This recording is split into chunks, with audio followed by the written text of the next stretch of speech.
how you doing?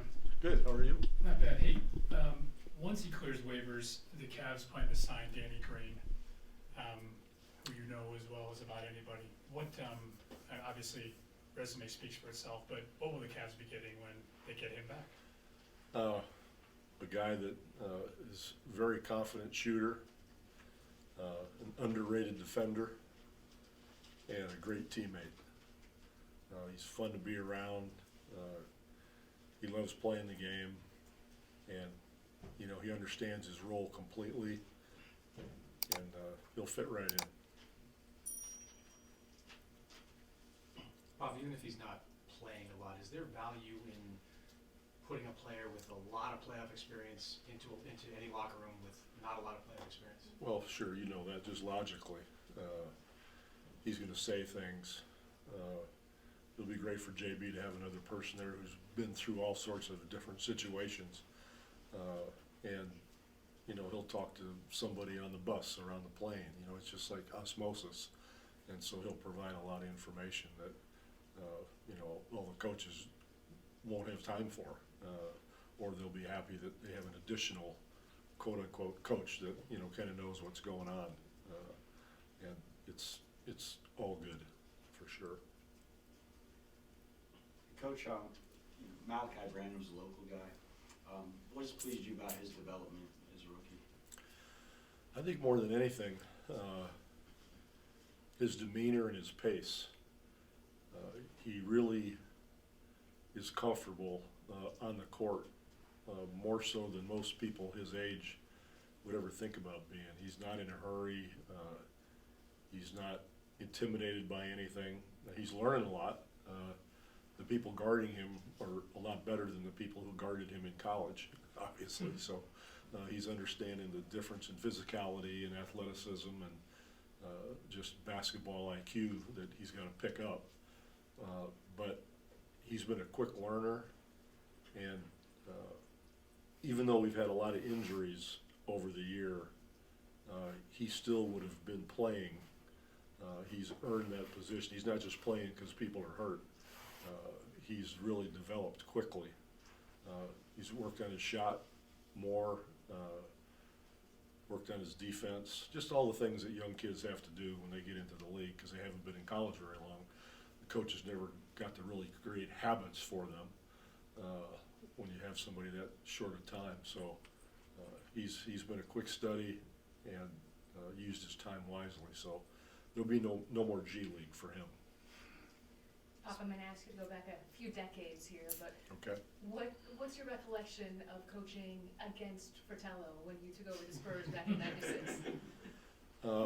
I knew that we never really had to prepare. He was one of those guys that just rolled the ball out and just let the guys play, and so we didn't have to do much. No, before I even knew Michael, I remember being at clinics. He was already, a head coach and doing all that, and I was just a young assistant with Larry. And I remember him being out in the court showing guys how to come off screens and what they had to do to get open on the court, just in a little clinic thing. It might have been in Chicago or someplace like that. I can't remember. But I was really amazed at the detail that he used. And that's been his signature since then. He is a detailed teacher, and that's when he's at his best. Kind of in the Hubie Brown genre or mold. He understands every facet of the game and loves to teach it to people. And that's who he's been the whole time, in addition to enjoying wine and good restaurants. So. The most important thing. Yeah. Who knows better Italian restaurants, him or PJ Carlissimo? Oh, it's Mike. It's Mike. PJ and I learned from him, for sure. You were talking about a young guy with Malachi over there, but someone who wasn't even in college, Dominic, is coming in and playing a couple games in a row for you now. How difficult is that to come from basically high school and go through a completely different program than everybody else, and come in and play against grown men and obviously go through the rigors of the season? Yeah, Dom, he's been doing the G League thing, And of course, I saw him a little bit whenever, in the beginning of the year, training camp or summer, I don't know. And I look at this guy and I said, where'd you find this guy? Was he a bag boy at HEB or was he working at the gas station? He looks like he never played basketball before. He's just this long stick sort of guy. He looks almost uncoordinated in a way. I said, who is this guy? And they said, just watch him, just watch him. This guy is raw, it's a blank slate, but he's got really quick feet, he's long, he's eager, he's really smart.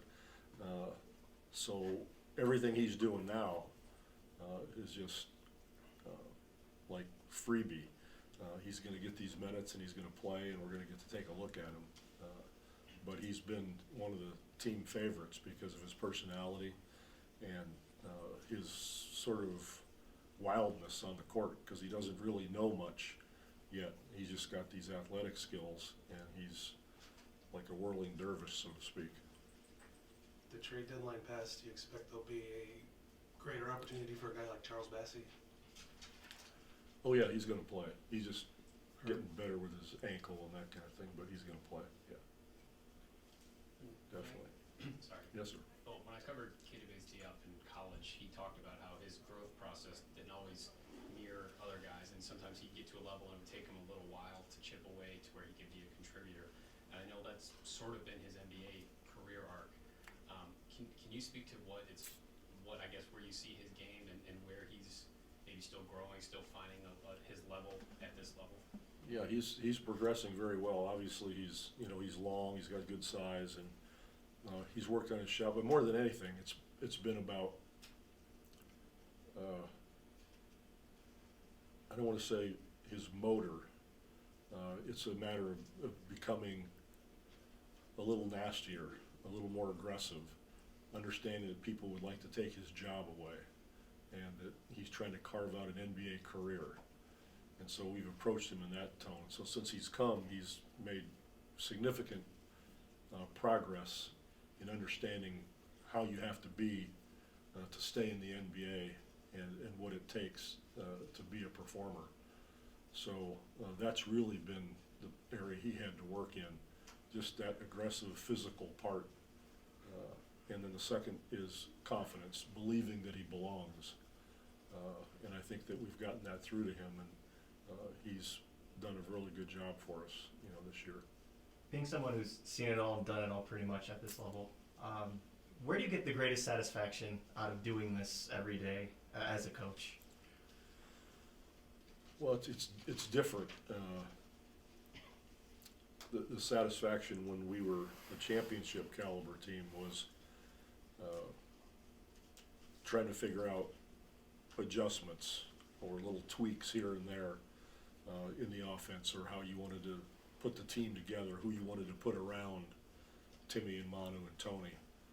It was a different set of challenges in that sense to stay, where we were. Now it's back to the drawing board and doing drills that high school teams are doing because it's basketball and these guys need to learn it all.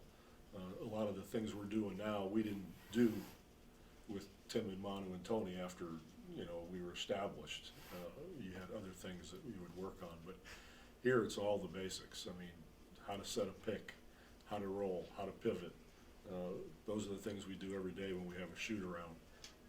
It's like a clinic because that's what the goal is, to develop them as individuals and understand how they have to play as a group.